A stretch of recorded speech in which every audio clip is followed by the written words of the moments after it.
Welcome to this week's episode of Conversations on Conversations, where each week we explore a topic to help us have stronger, more meaningful conversations with ourselves and with other people. I'm your host, Sarah Noll Wilson, and joining me this week is Neil Miller, and we will be talking about all things remote, hybrid, digital workplace. And in a really ironic, fun twist of fate, we tried to record this last week, and I was having some technical issues, so we're excited to be back. But a little bit about Neil before I bring him on. Neil Miller is the director of the digital workplace. He has talked with over 200 of the best thinkers and leaders in the world about how to rebuild work for the digital age by redefining productivity, collaboration, leadership, technology, and culture. He's a prolific thought stealer and curator of the most amazing list of checking questions in the world. Welcome. Hi, Neil. Welcome to the show. Thanks, Sarah. Glad to be here. What else would you want people to know about you? Oh man, I'm don't take me too seriously. Like I said, I steal other people's thoughts. I talk with a lot of people and say that's interesting, and then I play around with it and try something else. And I think, and we're all in this place of trying to figure out what this means about how to do digital work. And so the things that we say today, I reserve the right to change my mind on and say it differently next year. So. I think I love that disclaimer, and I think that should apply to everything. What we know now and where I'm at now. This is what I believe, and Yep. Now, the thing that people should know about you and your work and your journey is you have worked in the space of, from a remote perspective, from a digital perspective. You've been exploring these topics before all of us sort of got thrown into it in the last 2 years. So take us back a little bit and talk us through your journey of where you started to where you are now, before we dig into all of the fun stuff of figuring out how do we redefine work now. So my journey starts in India, actually. I went there in 2010 and was just way in over my head. Obviously, anyone would be.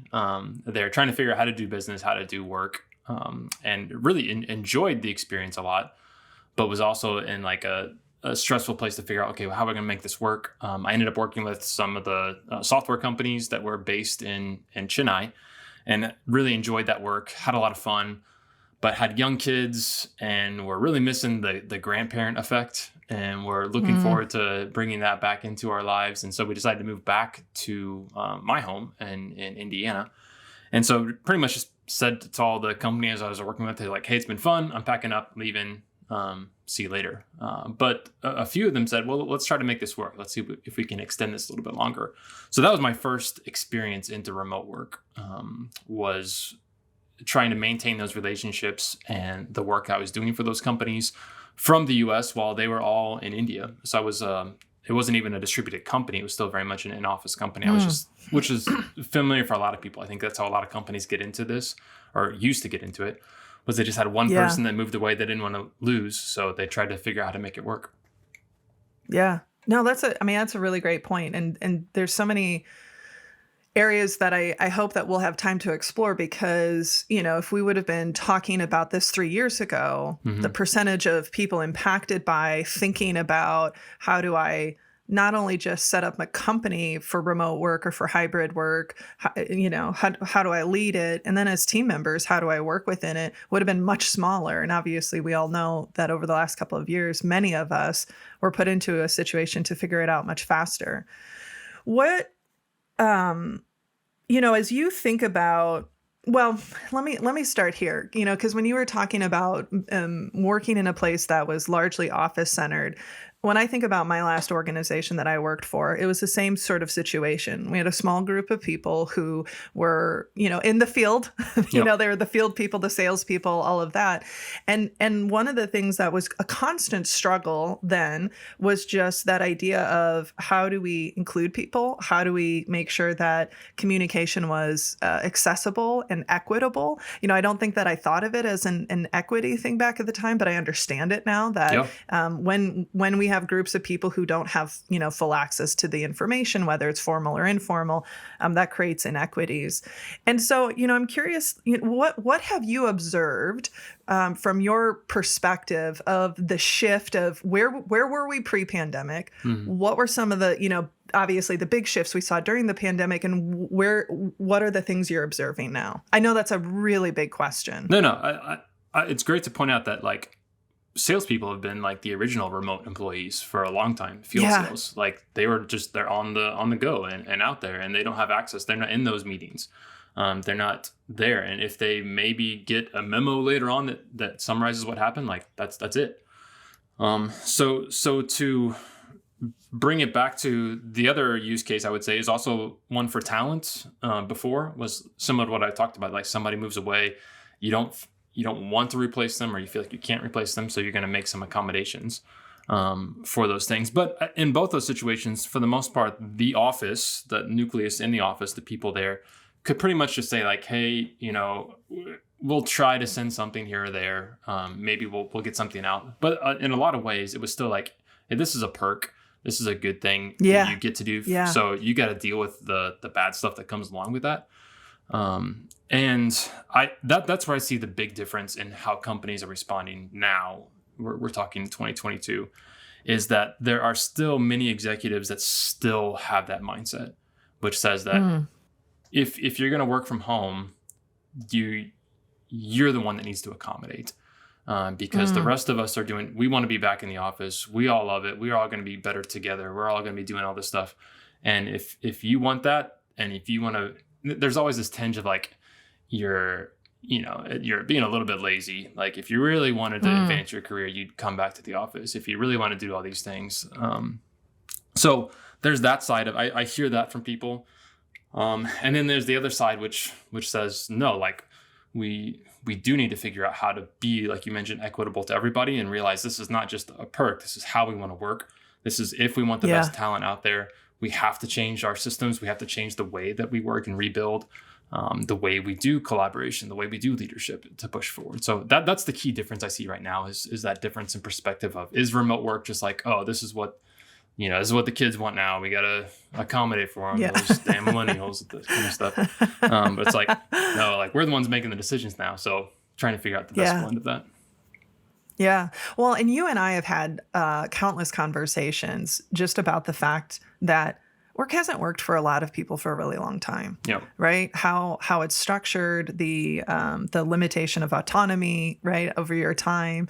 Even I think for my own journey, one of the things that was one of the biggest surprises to me, and when I moved from working for an organization to working for myself, that I wasn't prepared for, was how different freedom felt from flexibility. And I would say that I was fortunate enough that the team that I worked for, so I can't speak because it wasn't organization wide, right? But my team and my leadership, we got to a point where it was, being able to have freedom and autonomy from a standpoint of where you're working isn't a privilege, but it's almost a right. It's becoming a right to sort of, own where you want to work. Not in the degree that we are now. It's still very predominantly in an office space, but, oh, hey, I have an appointment in the morning. It's just faster and it's more, it'll be more efficient for me to stay home and work. And so I had an incredible amount of flexibility. And I didn't realize how different it would feel to have freedom, real true freedom of where did I want to work? When did I want to work? And I understand that not every industry can offer that. But that's something I've been working on, of how can I give that to my colleagues as much as possible, right? And so I'm just curious to, hear your thoughts or your reflections on what comes up for you as I share that. Yeah, that's huge. I think the flexibility piece, like you mentioned, was often given as something you earned, as you proved that, Sarah's still going to get her work done. We're still going to move forward on our projects, even if she isn't here.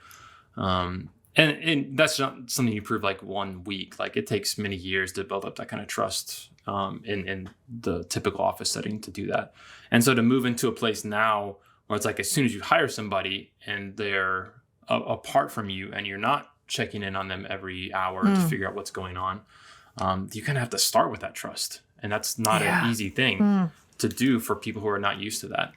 The freedom element, I feel like, is a big one too, because I feel like most people are not ready for the responsibility that comes with being on your own. I mean, you've, I'm sure, experienced this. Like, as soon as you had that first day when you're by yourself, it's like, what do you do? Well, right. like whatever you think you should do. It's hard. And most of us have not worked at our own personal productivity systems. Most of us don't know the best kind of collaboration techniques to prioritize what we need to do, to talk about it, to keep people in the loop, to figure out what is a distraction, how to handle internal distractions, how to handle external distractions. I mean, it's easy in the office to say, like, I didn't get my work done because all these coworkers were coming around and everyone else was bothering me. But it's tough when you're home all day long and there's nobody else home and you still get distracted and you're still going off to YouTube and watching stuff. It's like, that's on you. And to figure out how to overcome those things. So yeah, I love those topics of freedom and flexibility. So you brought up two things that I want to explore separately, but the first was that idea of you have to start from a place of trust, and this is something that we see and we hear in a number of the clients that we work with, right? There's sort of the spectrum of some people who are in positions of leadership who will say things like, oh, people just don't want to work, or they're not as, productive or effective. And it's a really great point you bring up, that in the past it was earned, so that there wasn't, but we really do have to start off from that standpoint. And so what are the things when you think about being a leader in this space? I want to look at it in a couple of different ways, but where do you feel like are some of the watch outs or traps that leaders fall into or can fall into? And then what are some of the things they maybe need to think about doing differently? Because I mean, it is a substantial change. Like, it is a significant change for so many of the people that we're working with, because they're used to, and they don't even realize that they were evaluating productivity based off of being visibly present. And now it's requiring even them to show up differently. And it's requiring them to lose some things in the process. And we'll talk about that a little bit later. But yeah, so let's start first with, what are just some of those consistent traps or watch outs or pitfalls, however you want to say it, that you see leaders commonly falling into? I think the biggest one is, this is the way it worked for me, therefore this is the right path. Which, it's human nature. It's what we all do. But this is what you see. You see big time executives getting on and saying, I don't see how this is going to work. I don't see how you're going to advance in your career if you're going to work from home. It's just not going to happen, because it didn't happen for them. And because that's the way they built their career. I mean, how many CEOs could you name before the pandemic that had ever decided they were going to take a season and work remotely? I didn't know any, because that was kind of a sign that says, hey, I'm taking an alternative path. And if you're not in the office, you're not in those internal conversations, you don't get to politic around, and you don't get those big assignments and the big jobs that are there. So I think the big thing leaders need to look at now is, I was reading something about anthropology. I like cultural anthropology type stuff. And I came across this quote that said, like, when the world is stable and things are not changing very much, then learning what your ancestors did is the best approach. Like, whatever worked for them is likely what's going to happen. Whenever the world is unstable and it is changing quite a lot, then you have a different problem. You have to figure out what you need to unlearn that your ancestors did and how you need to reapply that. And that's true in any time you're around raising children or looking at society, but it's also true in the work world. And if you're a manager right now looking forward, like, yeah, maybe back in the 70s, 80s, like, you could look around at people and say, look, I know how to be successful. This is the track. Get on it. You're going to be fine. Looking at the track now, like, you cannot give that kind of advice to the people that work with you, because the world of work is changing so much, and there's no way in 2030 it's going to look like it does now.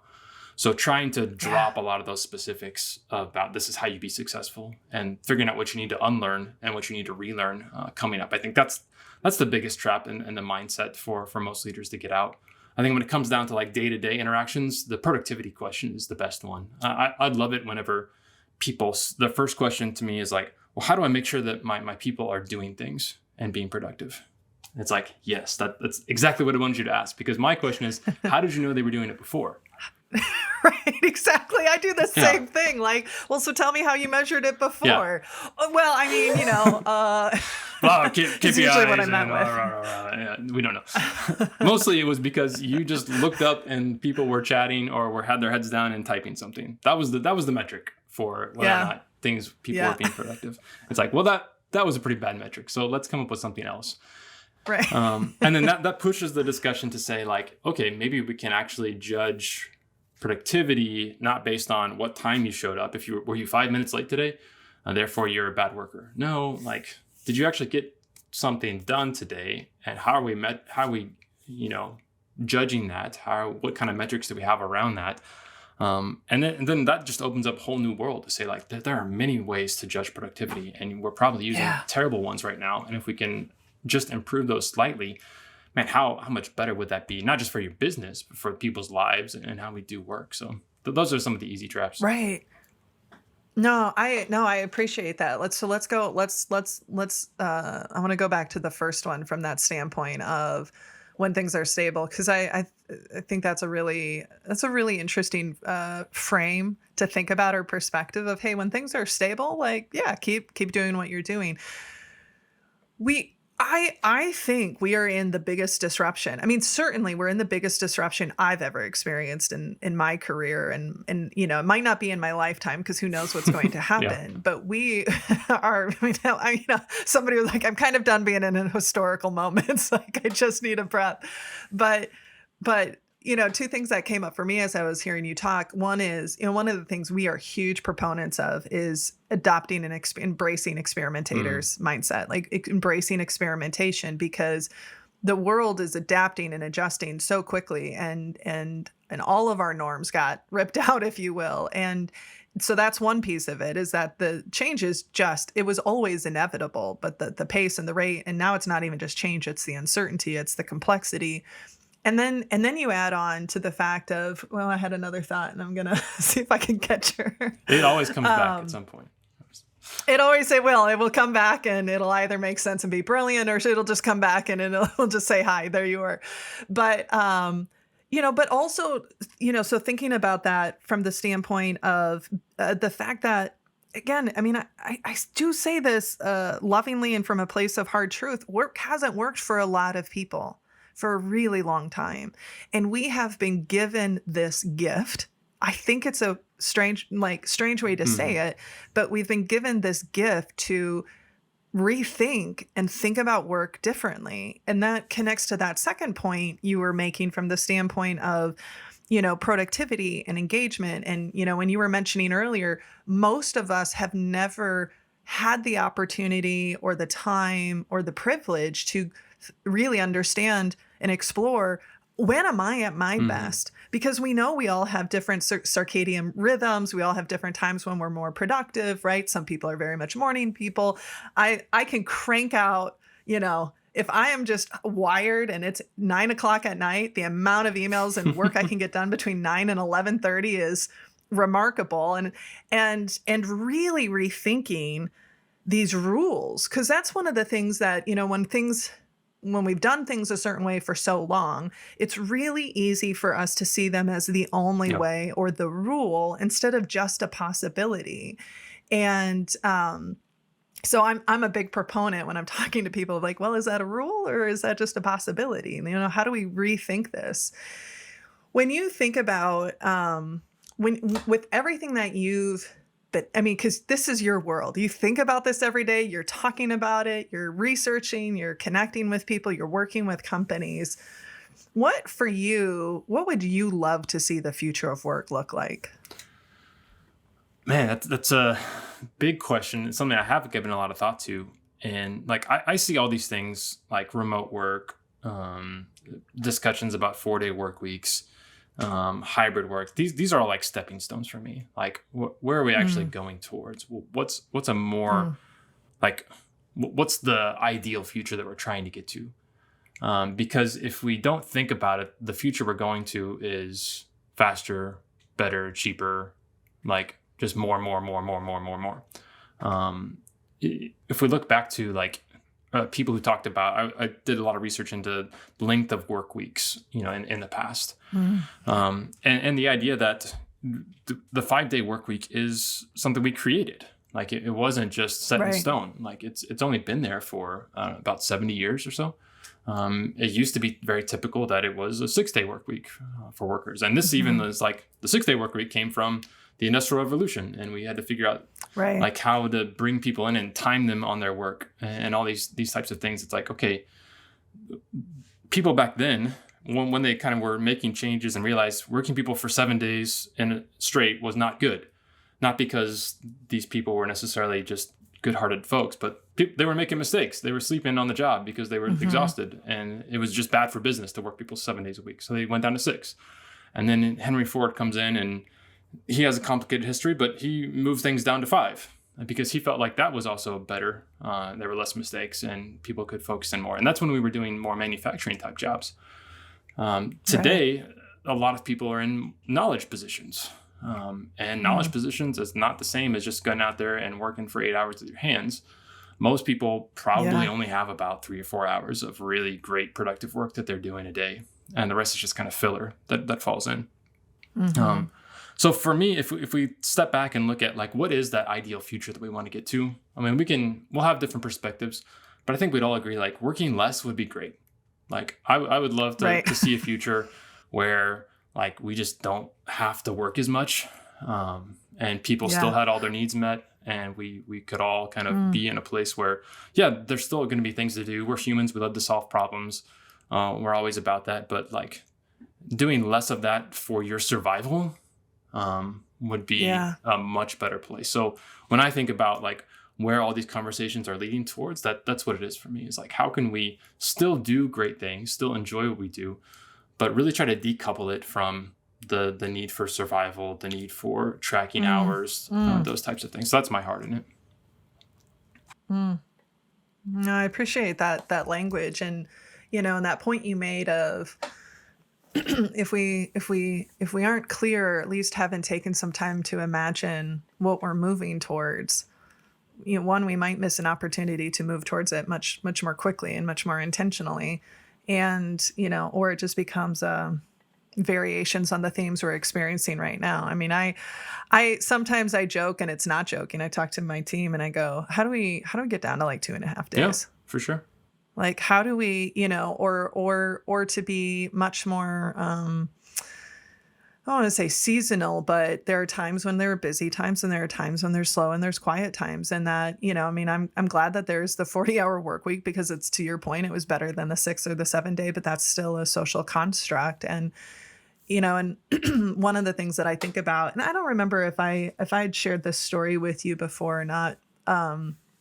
And I can't remember if I don't think I've talked about this on the show, but, one, every research ever done for the last 30 years on engagement basically fundamentally hasn't changed.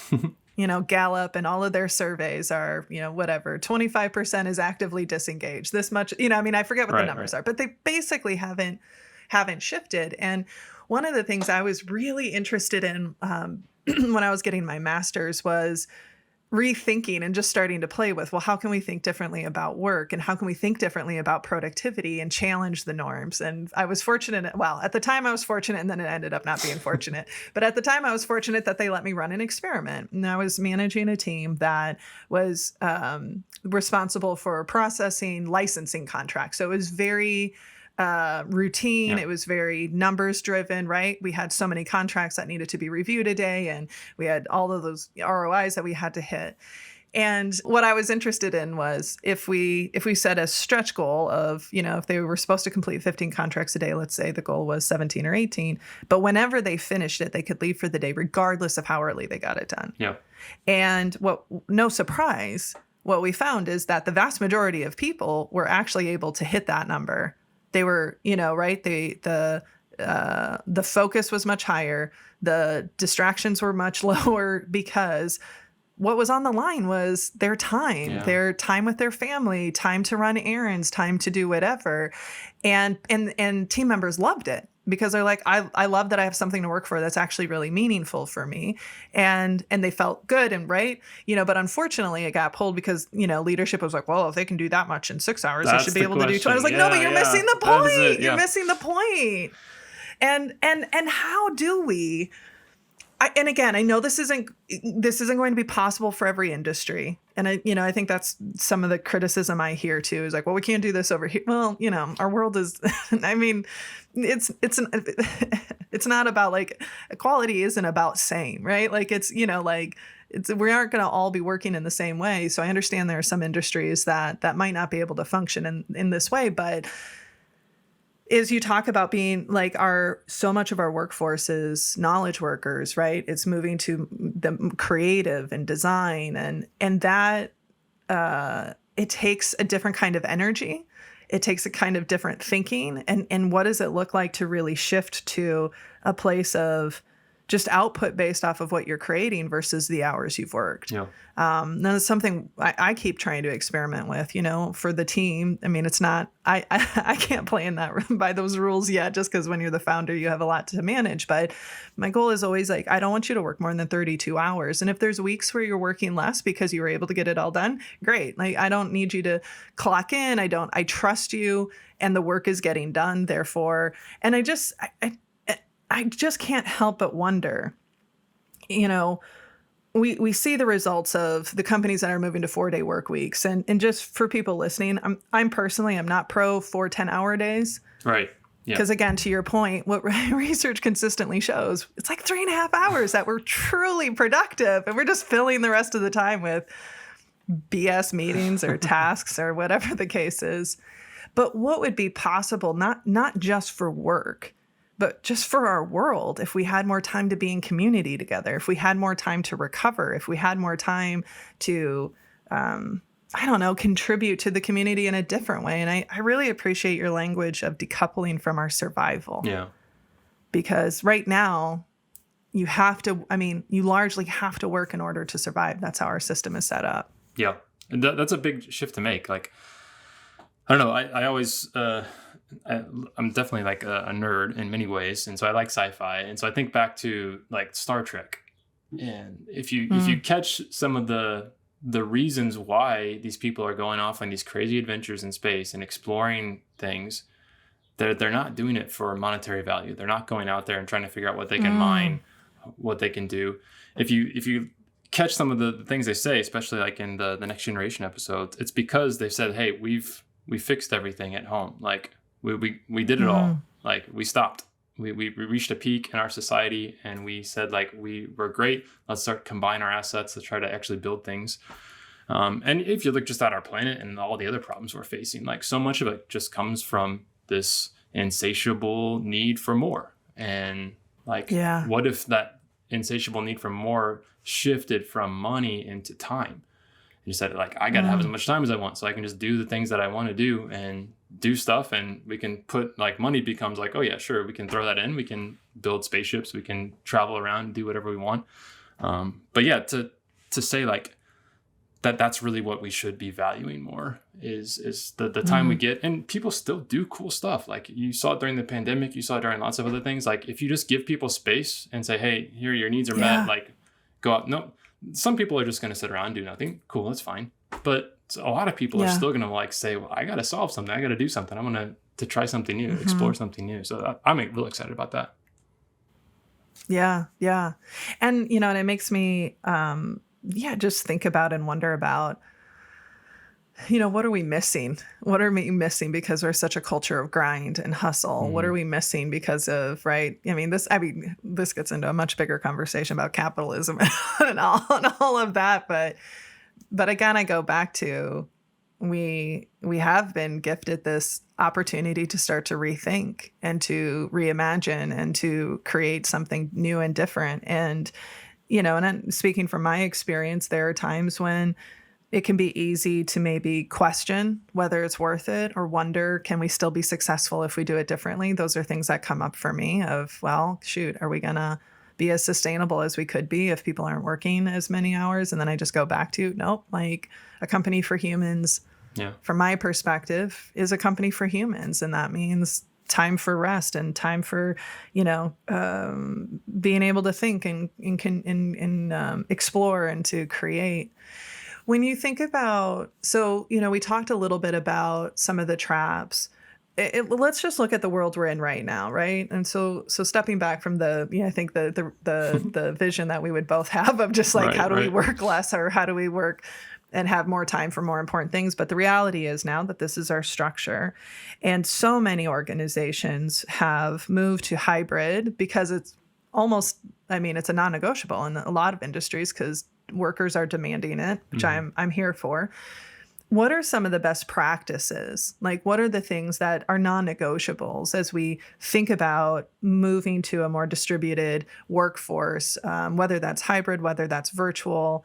So I'll pause there for a second. What are some of the things that are just like, and I am curious to get down to behaviorals of like leaders, because I know we have a lot of people who listen to the show who are in those positions, whether it's from an HR perspective or leading functions. So what are the non-negotiables that a leader needs to be thinking about? I will start off to say hybrid is the hardest option of all to choose.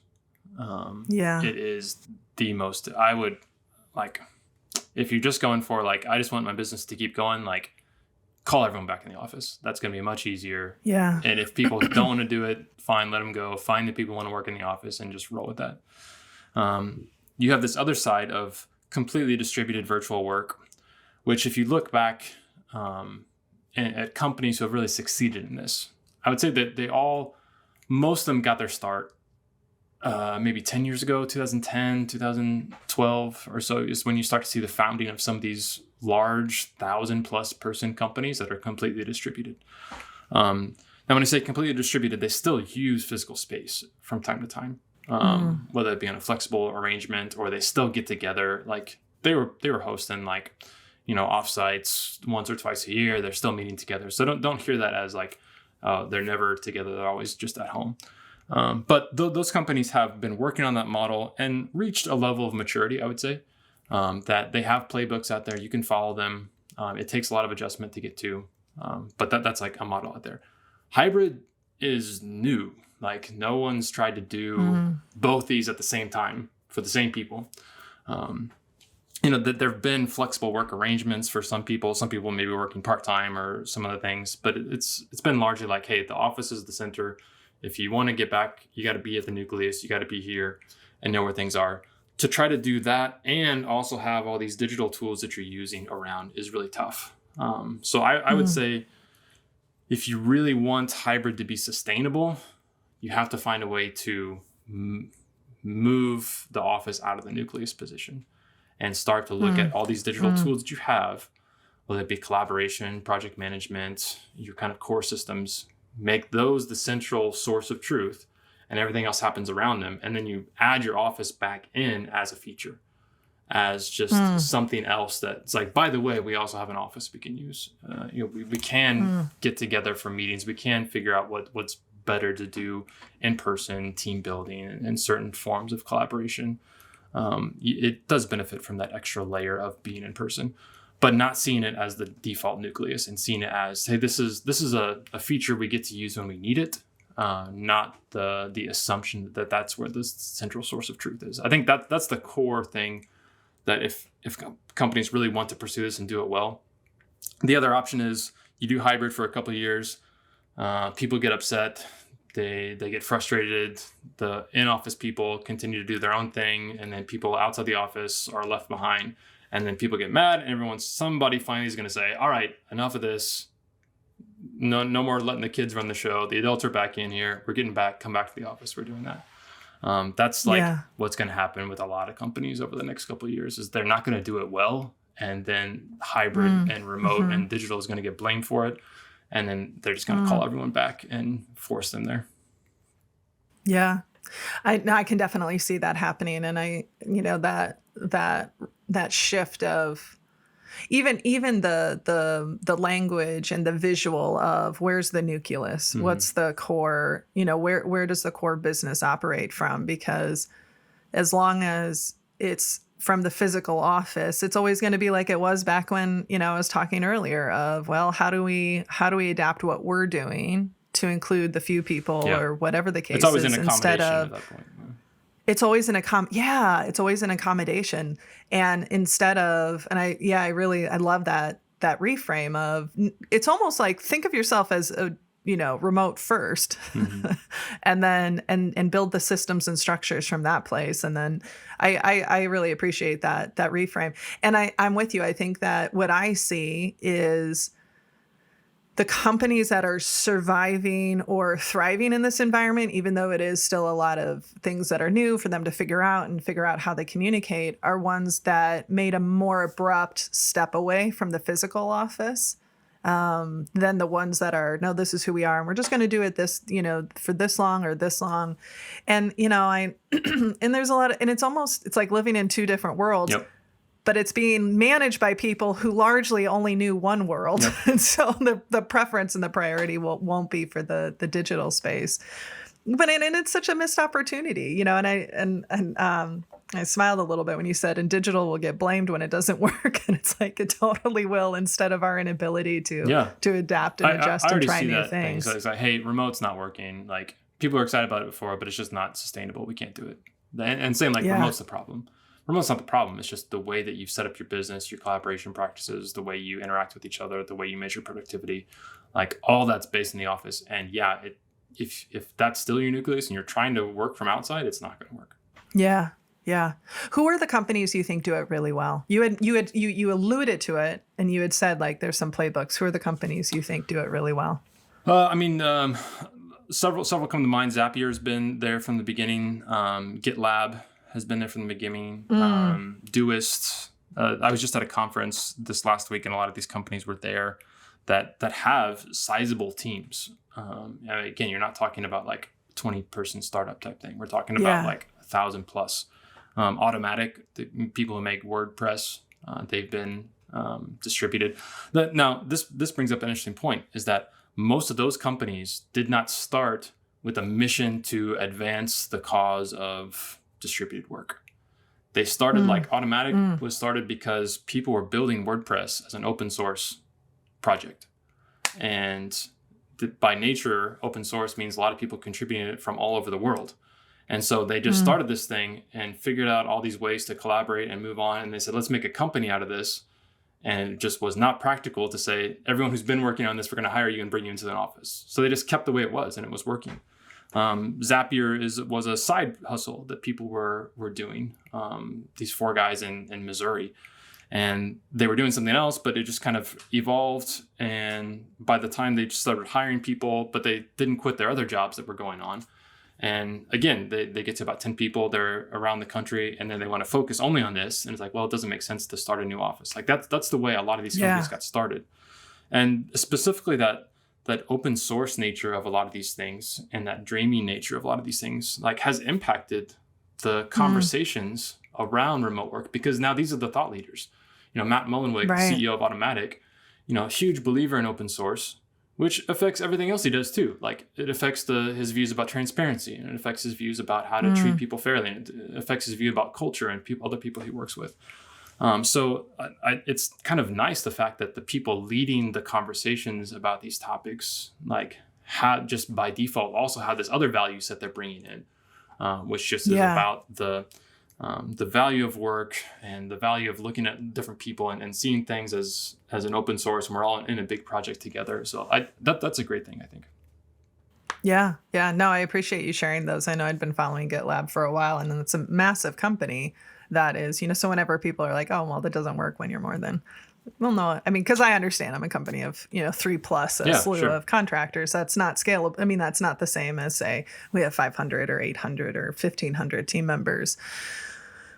One of the things that I've observed is in this shift is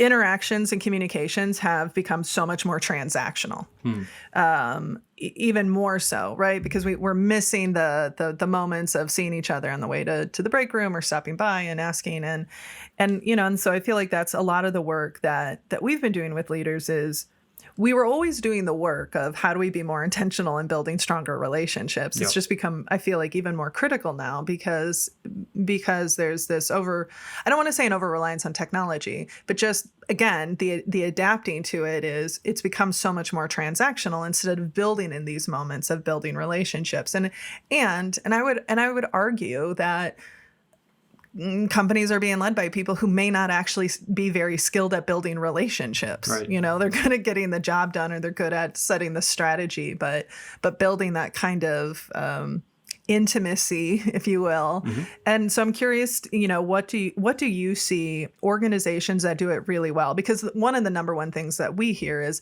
well, we don't want our culture to get affected. Or it's just harder to build relationships. And I always say, like, it's different to build relationships, but you probably weren't that great at it before. You just had way more opportunities to do it. And now that you don't have those, you have to be even more intentional about it. So I'm curious to get your thoughts from a standpoint of culture and building relationships in a digital world. Yeah. What works really well? I think that intentionality piece comes up a lot because a lot of people had outsourced their culture to the physical space. Just said, like, hey, throw these people in there. We don't need to do anything. You guys just get together and have fun.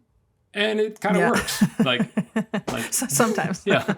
Sometimes it works. Like sometimes for some people. Let's be really specific. That's true.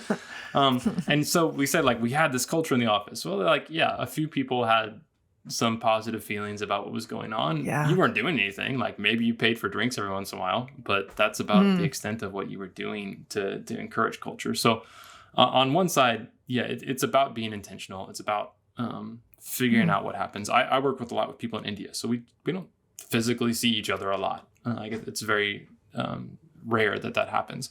But I know that, and so I think about, okay, what are the reasons why I need to get together? This kind of goes into this idea of fidelity of communication. So, like, right now, you and I are talking. We can hear each other's tone of voice. We can also see each other on the screen. Pretty high fidelity, I would say. Like, a lot of signals going into this. It would be more if we were in the same room and we could kind of bounce off each other's energy. I would see immediate feedback. There's no latency, those types of things. But then you go down the spectrum. Now you're dealing with, like, an email is pretty much just text, which leaves a lot of room for interpretation, a lot of other things that are going to be there.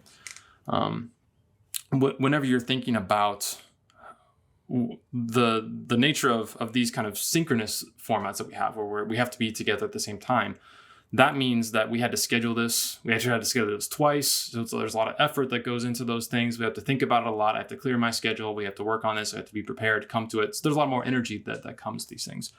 So I would say, if you're leading a team, you're going to think about your budget of money, but also think about your budget of time.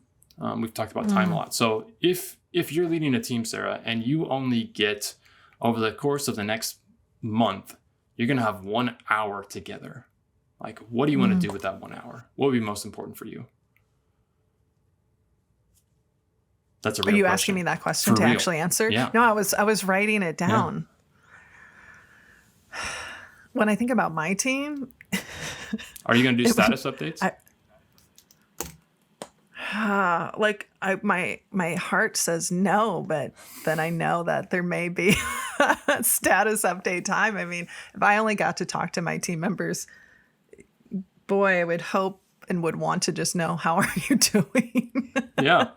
But I say that in this uncomfortable laugh of, man, I don't know. Like, I might be pulled, right? I mean, I can see the pull to the transactional of just, and I was just having this conversation with one of my colleagues who's she's a contractor on our team, but she was a former team member. And I said, we only see you once a week because she's in Germany. Uh-huh. And I said, and the challenge is that when we're only meeting once a week, when we're doing our status updates, is we miss the opportunity to hear what's going on in your life. We miss the opportunity to, it's like, so we need to schedule some regular virtual lunches so we can we can still have that time. Yep.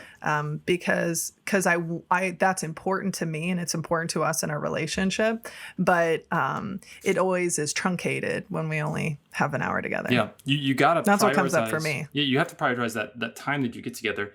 Do the thing that only in person can do. Do the thing that only live video can do. And really like if you ask me, like I'm meeting my team in India, we see each other maybe once a quarter. Like we are eating food together. We are getting together and like, because that is something you definitely cannot do digitally. And relationship building, man, if you talk about like hiring in-person time to do something, it is much better than anything else you could do.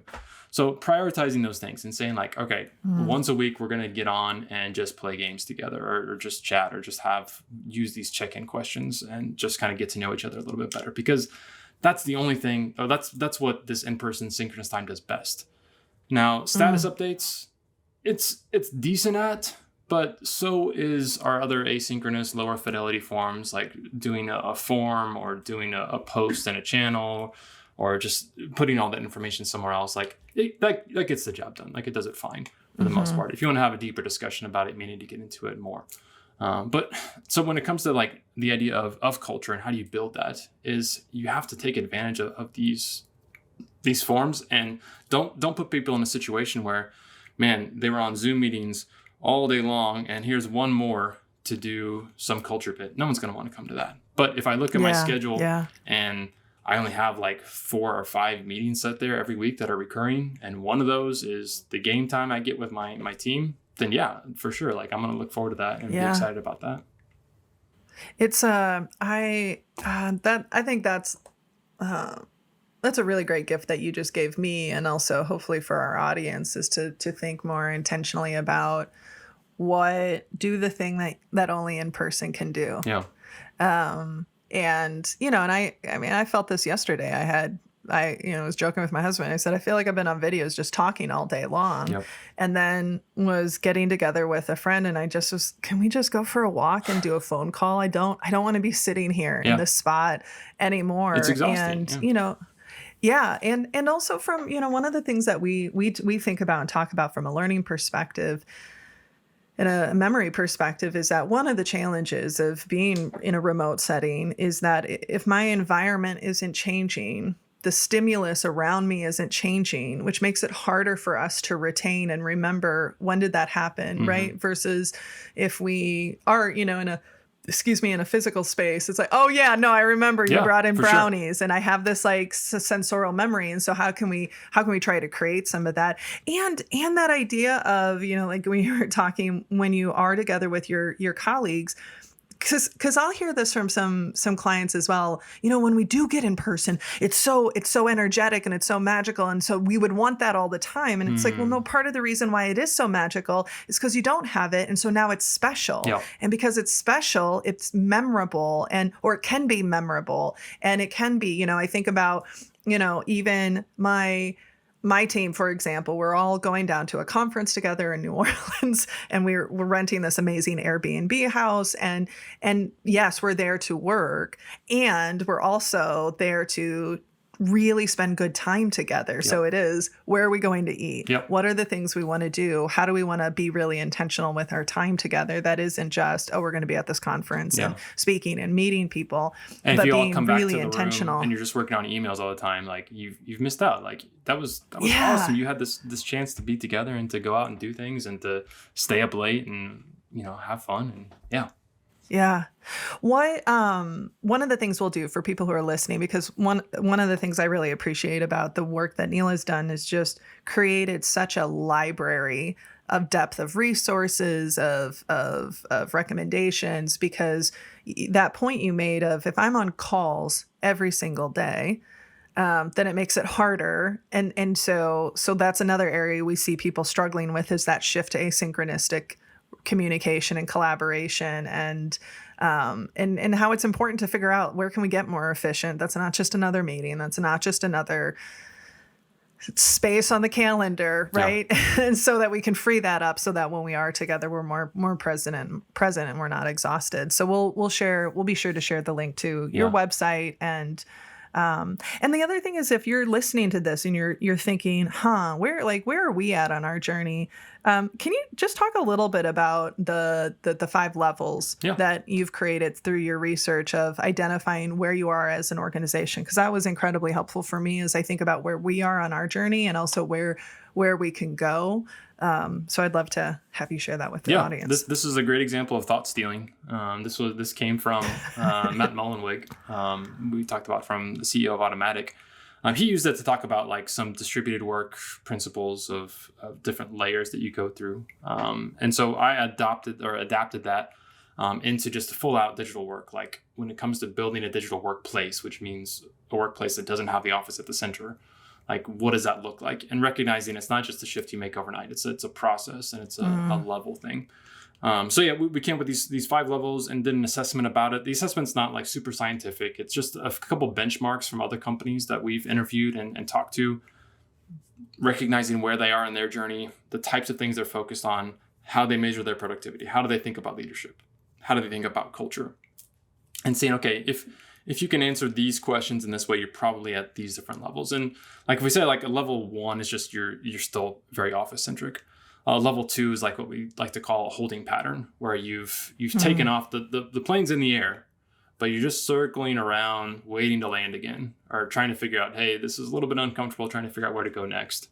And then as you realize, you think, well, we don't have to go down, we could go up.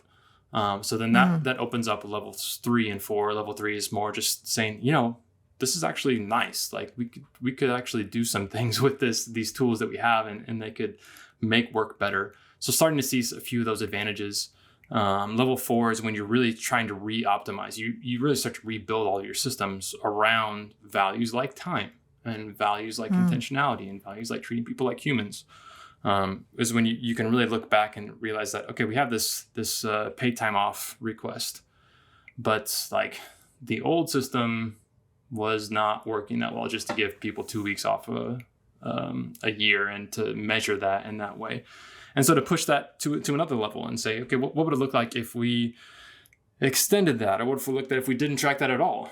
I know a lot of companies started giving unlimited PTO. So that's kind of like saying that we're valuing time, take as much time as you want off there. But that doesn't work for everybody, because a lot of people then stop taking time off altogether because they're just like in the midst of it. So what does it look like to then experiment into this level 5 you talked about too, or this experimentation phase, and say, what if we did, I know people who are doing mandatory time off and saying like, hey, once a season, you need to be off for a week, or we're all taking time off this week, because if I'm taking time off, I'm thinking, man, Sarah's getting all this work done. It's going to be when I get back in the office, there's going to be a lot of stuff piled up for me. Well, if we both took the same week off, then that would be nice, because we didn't have to worry about that. Again, like you said, lots of industries can't do this exactly the same way. But yeah, like you said, experiment with it. But I will say experiment with a solid foundation. You don't just want to jump into these things and throw things at people and say, hey, this is what GitLab's doing. We should do the exact same thing. Like, you may not be ready for it. Yeah. You may need to set some foundations, make sure people feel safe, make sure people feel secure where they are, and then say, hey, there's this cool new thing. It's just like one level up from what we're doing. Let's try it for a quarter or for 6 months and see what happens. That's kind of going through those levels.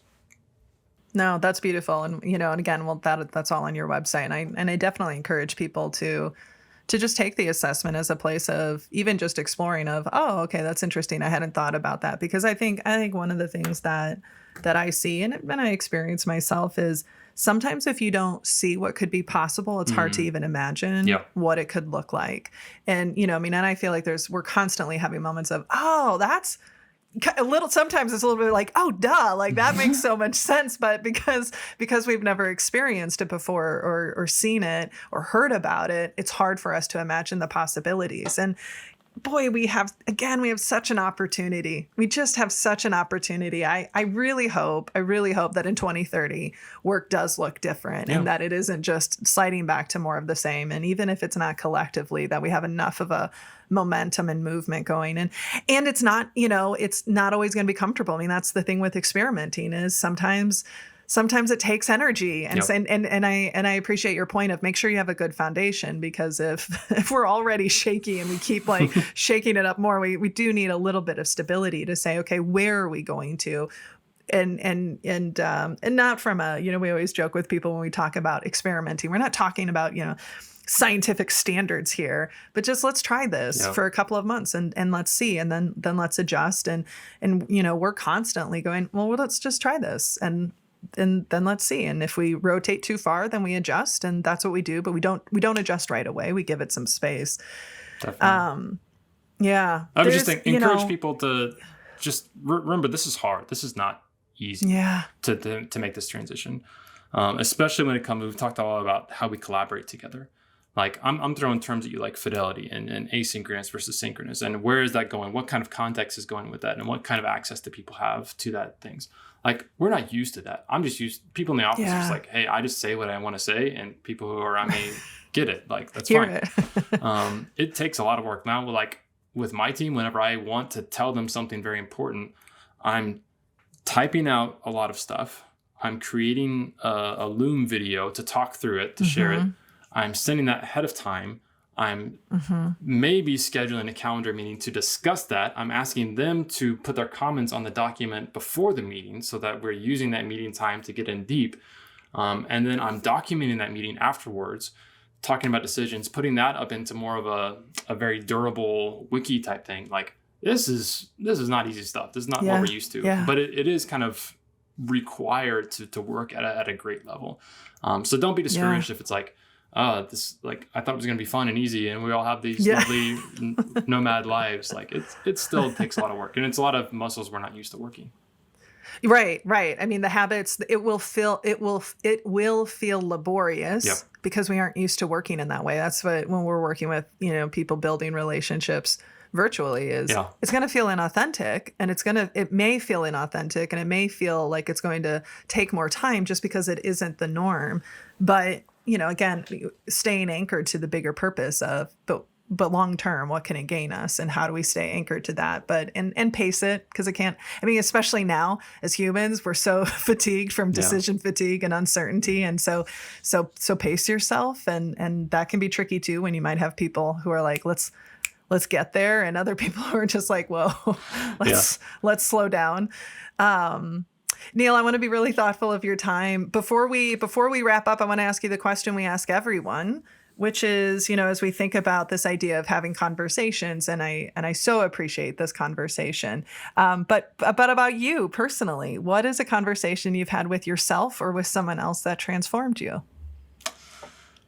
When I think about that question, my first thoughts go back to my days in India.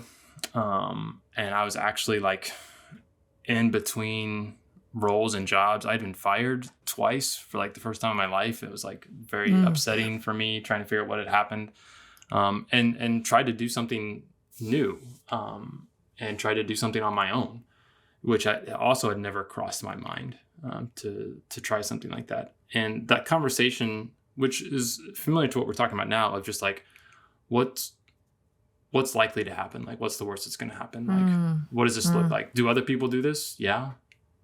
Is it work for them? Yeah. Is it possible? Yeah. If you fail, are you still okay? Yeah.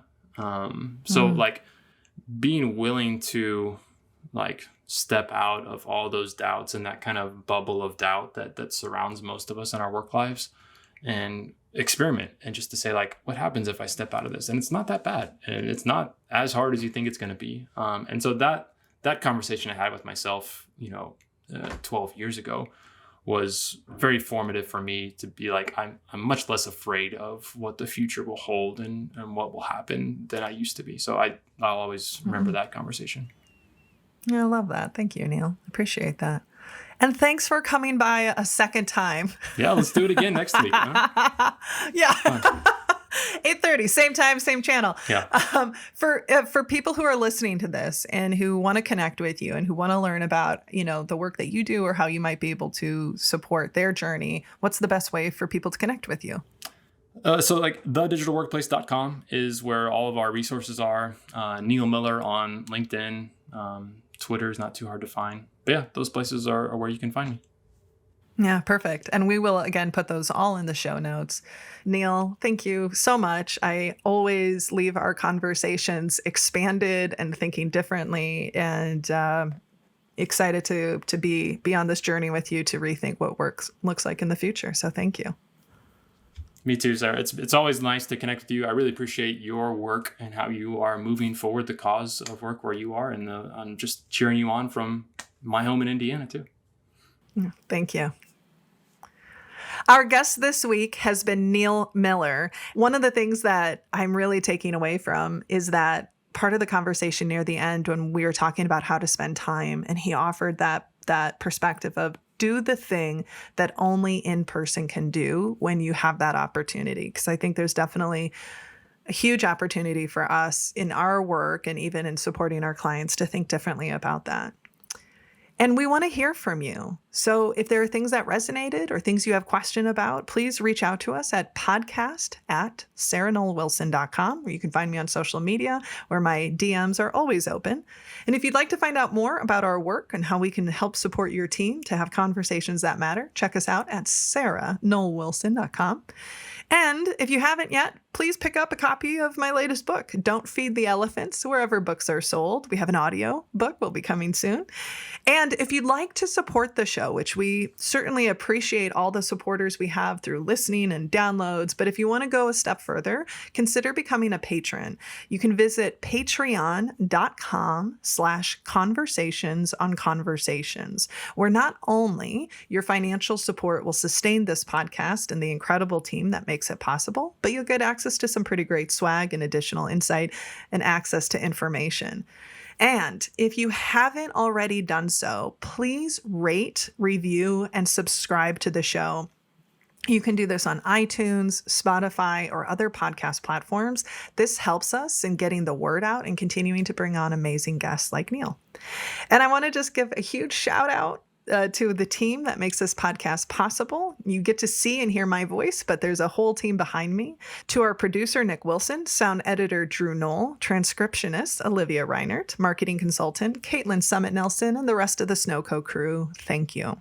And a final thank you to our guest, Noll Miller. I always enjoy the conversations that I'm able to have with him and leave with new perspectives and imagining new possibilities. This has been Conversations on Conversations. Thank you all so much for listening. And please remember that when we can change the conversations we have with ourselves and with each other, we can change the world. So please take care and don't forget to rest and rehydrate, and we'll see you again next week.